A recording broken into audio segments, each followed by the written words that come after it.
Cuties, it's your girl Tana Too Cute. Yes, I am a little delayed with my highlights from season 7, episode 5 of Sistas, but let's talk about it now. So it is titled Hanging in the Balance, and it says Maurice explores a new romantic interest. Not a highlight for me, but Danni addresses a past trauma in counseling. And Sabrina feels the pressure at work, and Gary contemplates a violent method to get what he wants. Gary is off the chain. Let's talk about it. I feel good. Wait a minute. Who I knew that I would know. Wow. All right, so the episode started out, and of course, this is the biggest highlight for me in this episode, with Karen and Zac. So, of course, Zac is confronting Karen, asking her for a DNA test. She didn't take well to that at all. And she was basically saying, we already know who the father is. We've basically ruled out Aaron, so that leaves you. And Zac, hit her with, technically, you never got my DNA. Thank you, Zac. Thank you, Zac. The perfect question to have asked her or told her. You didn't get my DNA, so how do we really know that that's my child? Because he said, I did hear how you got down in college. And in that moment, I just knew he was going to uncover that Danni, kind of gave him the advice to go and ask for the DNA test. But he didn't. And then Karen, of course, goes into, are you, calling me or implying that I'm a SLUT? And he was like, no, you putting words in my mouth. I'm just asking basically for a DNA test so I can know for sure and take care of my baby. So at this point, of course, she just, want to just throw her hands up and say, you know what? You don't have to do anything for our baby. Our baby, we don't know if it's our baby. I need a DNA test. So during this exchange, Mr. Delivery Guy comes up, Mr. Trey. So he just wanted to check in on Karen to see if everything is going okay. And Zac was like, oh, is this supposed to be your new man or whatever? And so now, Trey, I'm just going to, warn you now. You don't want that Zac attack smoke, okay? But I understand that you want to check in on Karen, but you don't know Karen either. So, just kind of play it cool, all right? But he came and checked on her, whatever, just to make sure everything was good with her. But look, Pam was all for whatever was going to go down. She was like, ooh, girl, it's about to get messy. It's about to go down. So Karen mom, Miss Lisa, she steps in to take control of the situation and told Zac, look, I told you weren't supposed to be here, and to leave. So Zac, of course, he left. So Pam tells Karen, I don't like how Karen kind of dismissed Pam's thoughts or her concern, but Pam tells Karen that if Zac wants to take care of his baby, if it's his baby, let him. I mean, why would you, not allow him to take care of his child because you're scorned? That's not her words, but because she's scorned or hurting, because we all know, because you're not able to be with Zac, that's why you're doing all this. But I didn't like how she dismissed Pam in that moment. So Danni, she wanted to do a toast at the Fresh Start, but it was going all wrong. She was, a little tipsy, a little high, I suppose. So they took the microphone from her. On to Zac and Fatima. Zac was just letting Fatima know that he did ask for the DNA test. Everything went left. Karen started to blame. He didn't tell Fatima that Karen basically was blaming Fatima for him coming there asking for the DNA test. But at the end of the day, Fatima was like, look, she ain't getting anything until we know for sure that's your baby. Moving on to Andy, she get a call from Jordan, and he's basically inviting her for dinner. So we'll see that in just a minute. And moving on to Fatima and Andy at the office. So Fatima is basically sharing, with her that, she see her glowing, and everything look like it's, working in her favor.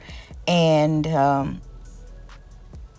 she wanted to ask about Karen, but Andy didn't really want to touch that because it causes too much drama between the friend circle. So while they were talking, Hayden kind of walks by Kikiing like he's up to something. Then we move on to Gary. He's watching the news or the highlights from the news that Jordan just won kudos or more points closer to being the city council because one of his opponents was just exposed for some sort of scandal. So that moves Jordan closer to winning, that seat. And Gary, he was just enraged with anger about this whole situation. Like Gary basically saying he's trying to take everything that he wants. Gary, did you try to run for a political office? I didn't know you was in the race. But yeah, he's really ready now to bring Jordan down. So he's working with his assistant to conjure up some sort of fake story to really damage his standing in the race. That's so low down. So now we're at Danni and her therapist, Cretia. Is that her name? Cretia. But Danni seems to be opening up, y'all. And I think Cretia, I'm going to just say the therapist, is doing a really good job in helping Danni identify, the root of her problems, her men problems, her push away problems. And she had her revisiting, her past. But the primary question was, choosing the wrong men. But I was confused as why she brought Preston's name up as choosing the wrong men, because I think Preston may have been the right one that really shined light on some of Danni's issues initially. But she also goes on to share, when the first abuse, when she first encountered the abuse was when she was in college. So since that encounter, she's been choosing the wrong men that really did something to her. And her defense mechanism is when something is starting to look or sound or feel wrong or challenging her, she pushes them away. So I'm really looking forward to seeing how this therapy is going to develop and grow Danni.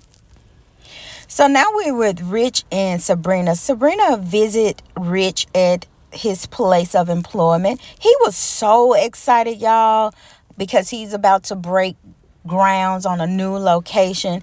And Sabrina, she was supportive. She was excited for him and everything. I mean, he was showing her the blueprint and everything. I mean, the energy was just happy. But once he finished sharing his good news, Sabrina says she has some news too. So she hit him with she's going to freeze her eggs. When I tell you it went from daylight to dark, the vibe, the mood, everything changed. Rich energy shifted so quickly. And he really just gave her the cold shoulder when she said that and shared that she should do it just in case they don't work out. Really? That's how you going to react to my news? I don't know, y'all. I don't know about Rich. It seems he has some selfish ways, but we can understand someone not wanting kids. But if you love someone, are you willing to compromise or readjust those preferences? All right, Mama Lisa, Karen's mom, she saves Karen. Once again, she gave her a check for her loan payment, of course, because Karen is struggling financially with opening the new shop. But her mom did ask, what's your long-term plan, for maybe your next payments. She, advised Karen to give Zac the DNA test, give him what he wants so that you can at least get the support of the child. But this is where I'm getting confused. The child support is for the child, but the way they are referencing this money from Zac as if it's to take care of Karen. No, it's two different things. The child support is not to fund Karen, it's for the child. What do y'all think? So once Karen mom leaves, Karen said she couldn't walk her mom out. And then because of whatever the reason was, I can't remember. Then Trey comes in, the delivery guy, and he basically shared the same sentiments that if he was the baby daddy, he would probably have the same energy that Zac did. So, there's multiple people in Karen's ear like, girl, you tripping. Get that man that DNA test. That was the South coming out in me. But get him the DNA test and keep it moving. But Trey did ask her out for lunch, and she was like, well, I haven't eaten, so yeah, let's go to lunch. But you couldn't walk your mom out, but you can go to lunch right after. I didn't get that part, y'all. So now we're down to Penelope. She's in Gary's office, rambling through his drawer, not being inconspicuous at all, y'all. So Gary walks in, he catches her rambling through the drawer, and she acts surprised. Gary looking mean as I don't know what. And he's like, what are you doing here? Oh, she played it good, y'all. So she had that lunch ready. So she wanted to surprise him with lunch. He didn't want that lunch, y'all. He was like, basically, get up out of my office. He was like, why are you in my drawer? She was like, oh, they didn't give us any silverware. So she played it good. But I still think that Gary was on to her. So he wasn't trying to hear nothing she was trying to say.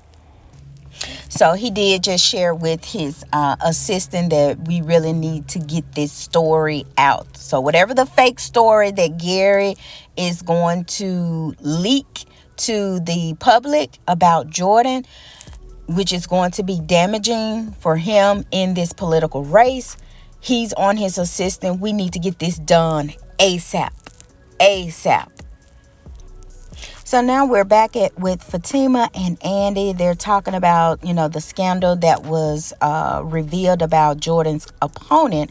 Fatima just wants to, reassure that Andy understands that once one opponent is exposed, it happens to all of the candidates in the race. And do she think Jordan would have anything that could be exposed? And of course, our typical Andy, naive Andy, oh no, Jordan, he wouldn't have anything. And Fatima's like, you sure, girl? So it got Andy thinking. So when they go out for dinner, she did ask him, about that. And he basically shared with her that he's not perfect, but he doesn't have anything that could be exposed that he would be embarrassed by or whatever. So I believe Jordan in this case. However, we don't know what story Gary is going to be leaking and how that's going to unfold. All right, and then now we're back at the bank. Sabrina and Paige tries to come to Sabrina with the BS. So she's looking for any reason to shed any negative light on Sabrina, because again, Paige wants that branch manager position. So she tells Sabrina there was one of the accounts that she handles, the client called and she, did some numbers incorrectly. And Sabrina was like, why are you looking at my accounts? Focus on your accounts. And when Sabrina reviewed the file, she was like, you're actually reading the report incorrectly. And when I tell you Sabrina put her in her place, Paige didn't know how to respond. All right, and then the last couple of highlights was Hayden checks in with Gary. Gary, he just not, he is tunneled of focus on Jordan, bringing Jordan down. So Hayden just, want to check in and see, what's going on. Gary is just letting him know, oh, yeah, it's going to be some dirt. Because he did share that he saw Andy and Fatima talking in the hallway about the scandal that took place, and that Jordan didn't have anything on him. And Gary just said, oh yeah, it will be some dirt. So Hayden, you a little confused. Either you in with Gary or you're out, okay? Because he was like, don't go too far, with this Andy situation. Well, hey, Hayden, you may want to just get out the whole situation. Shit. So those are the highlights for me. Well, I will say that, because Maurice was in the caption of the episode, I'm not sure, about this romantic journey that Maurice is gonna be going on. I'm gonna wait until I see some more kind of footage unfold with Maurice. I just want him to be, careful with the next romantic interest. But those are the highlights for me. What do y'all think? Let me know in the comments, what were your thoughts about the episode. I will rate this episode probably a 7 out of 10. But y'all go ahead and like up the video, hit subscribe, and look. Y'all have a good day on purpose. Bye.